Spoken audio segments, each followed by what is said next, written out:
Hello guys, learn computer के एक नए एपिसोड में आपका स्वागत है। दोस्तों, आज के इस वीडियो में हम बात करेंगे लैंग्वेज ट्रांसलेटर्स के बारे में।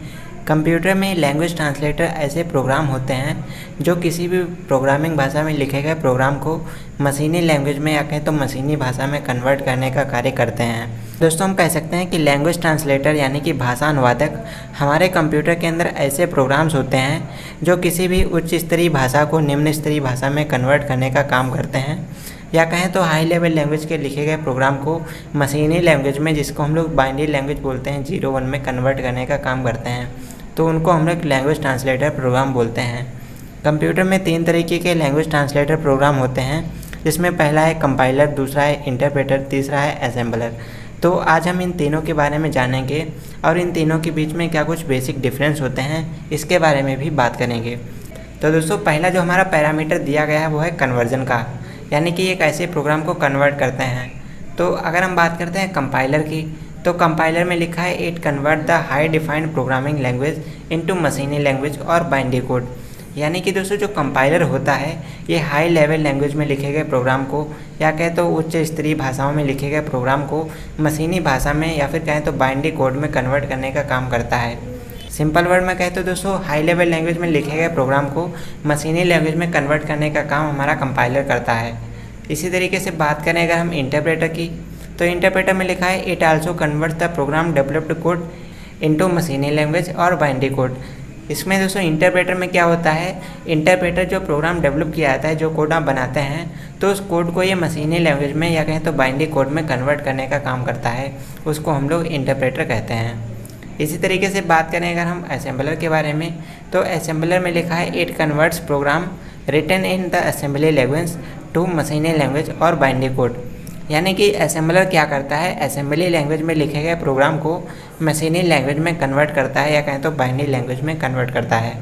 तो इसको और अच्छे से क्लियर करने के लिए हम कह सकते हैं कि कंपाइलर हाई लेवल लैंग्वेज में लिखे गए प्रोग्राम को लो लेवल लैंग्वेज या मशीनी लैंग्वेज में कन्वर्ट करता है। इंटरप्रेटर क्या करता है, इंटरप्रेटर किसी भी कोड को मशीनी लैंग्वेज में कन्वर्ट करने का काम करता है। और जो असेंबलर होता है ये असेंबली लैंग्वेज में लिखे गए प्रोग्राम को मशीनी लैंग्वेज में कन्वर्ट करने का काम करता है।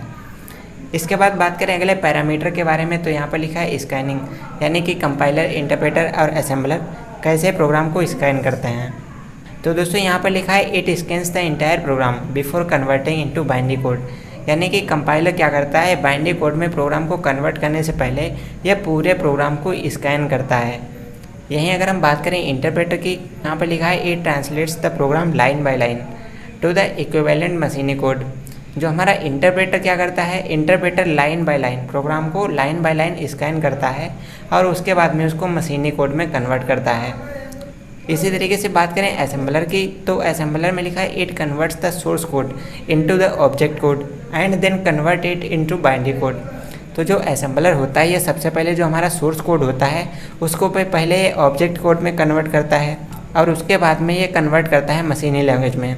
यानी सबसे पहले सोर्स कोड को ऑब्जेक्ट कोड में कन्वर्ट करता है और ऑब्जेक्ट कोड को हमारा मशीनी कोड में कन्वर्ट करता है। इसके बाद में बात करें अगले पैरामीटर के बारे में, जो है एरर डिटेक्शन, यानी कि कौन सा लैंग्वेज ट्रांसलेटर प्रोग्राम कैसे एरर्स को डिटेक्ट करता है, यानी कि कैसे गलतियों को पहचानता है। तो सबसे पहले बात करें कंपाइलर की, तो यहाँ पर लिखा है gives the full error report after whole scan. यानी कि जो कंपाइलर होता है ये दोस्तों पूरे प्रोग्राम को स्कैन करने के बाद में उसके अंदर जो एरर्स आते हैं उनकी रिपोर्ट देता है। ठीक है।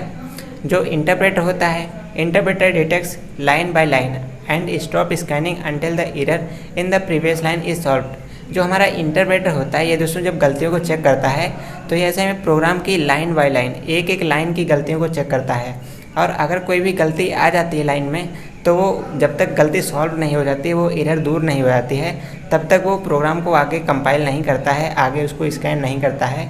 तो ऐसे में जब तक वो समस्या सॉल्व नहीं हो जाती है प्रोग्राम को आगे स्कैन नहीं करता है।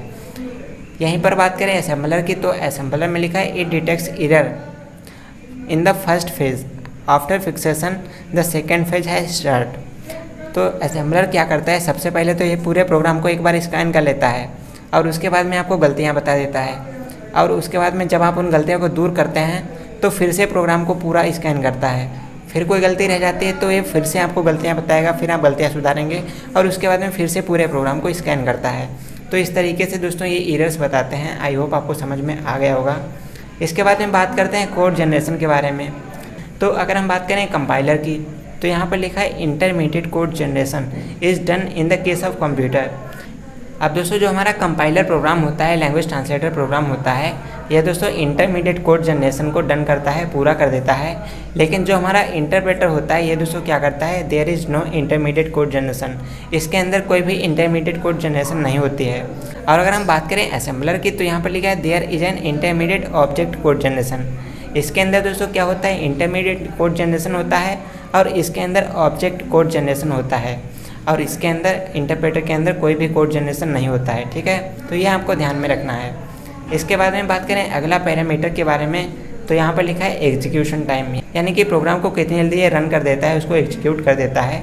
तो अगर हम बात करें कंपाइलर की, तो यहाँ पर लिखा है it takes less execution time comparing to an interpreter, यानी कि इंटरप्रेटर की तुलना में ये दोस्तों जो कंपाइलर होता है इसमें कम टाइम लगता है प्रोग्राम को एग्जीक्यूट करने में। अगर बात करें इंटरप्रेटर की, तो यहाँ पर लिखा है an interpreter takes more execution time than the compiler. जो हमारा इंटरप्रेटर का प्रोग्राम होता है, इसको दोस्तों एग्जीक्यूट करने में कंपाइलर के कंपैरिजन में थोड़ा सा ज़्यादा टाइम लगता है। यहीं पर अगर हम बात करते हैं असेंबलर के बारे में, तो यहाँ पर लिखा है it takes more time than compiler. जो असेंबलर का प्रोग्राम होता है, असेंबली लैंग्वेज में जो कोड होता है, उसको एग्जीक्यूट करने में कंपाइलर के कंपैरिजन में थोड़ा सा ज़्यादा टाइम लगता है। इसके बाद में दोस्तों बात करते हैं इनके एग्जांपल्स के बारे में कि कंपाइलर कौन सी भाषा को सपोर्ट करता है, कंपाइलर के अंदर कौन से प्रोग्राम को कन्वर्ट किया जाता है, इंटरप्रेटर कौन सी लैंग्वेज को सपोर्ट करता है। तो अगर बात करते हैं इसके एग्जांपल्स के बारे में, तो जो हमारा कंपाइलर होता है, ये दोस्तों सी लैंग्वेज, सी हैश, जावा, C++ लैंग्वेज के प्रोग्राम्स को मशीनी लैंग्वेज में कन्वर्ट करने का काम करता है। यहीं अगर हम बात करते हैं इंटरप्रेटर की, तो इंटरप्रेटर में जैसे पाइथन है, पर्ल है, बीबी है, पोस्टस्क्रिप्ट है, लिस्प है, तो ये जो प्रोग्रामिंग लैंग्वेज होते हैं, इन लैंग्वेज के प्रोग्राम को मशीनी लैंग्वेज में कन्वर्ट करने का काम हमारा इंटरप्रेटर करता है। सेम इसी तरीके से दोस्तों बात करें असेंबलर की, तो असेंबलर में जैसे GAS या फिर JNU, तो इन प्रोग्रामिंग लैंग्वेज के प्रोग्राम को, असेंबली लैंग्वेज में प्रोग्राम को ये मशीनी लैंग्वेज में कन्वर्ट करने का काम करते हैं।